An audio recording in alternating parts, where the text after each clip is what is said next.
d'être au cinéma, de travailler dedans. Comment on fait pour être dans le cinéma?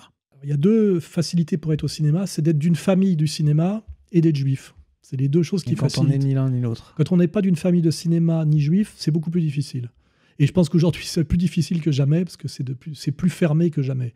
Voilà. Il n'y a pas que des acteurs Alors, juifs. pour une fille, c'est différent. Il faut être belle, souvent, et ne pas avoir froid au cul, sans doute. Alors, si vous êtes belle, vous n'avez pas froid au cul, et qu'en plus, vous êtes de bonne famille du cinéma, on voit que la dernière qui nous ont sorti, c'est carrément la fille de la plus grande famille du cinéma. Hein.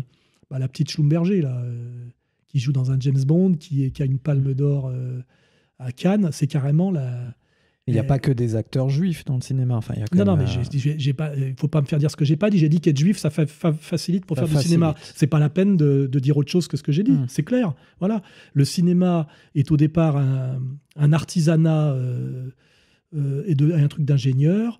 À partir d'un certain moment, pour des raisons de mondanité, liées à l'argent, les femmes, le capitalisme à risque aussi, il ne faut pas l'oublier, mettre de l'argent et prendre des risques, Hollywood, etc. Petit à petit, on voit très bien qu'il y a une très forte concentration juive dans le cinéma, que ce soit le cinéma américain ou le cinéma français.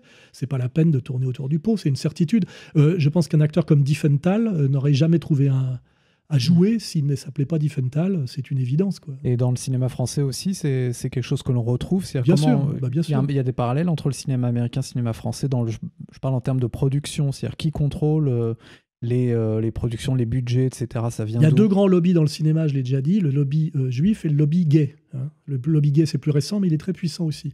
Donc si vous êtes réputé être un peu homophobe et un peu antisémite, ce qui était sans doute le père Audiard, pas le fils, lui, il est gay et idéologie dominante à fond, ce qui l'empêche pas d'être un peu doué formellement, mais c'est le contraire de son père, d'une certaine manière.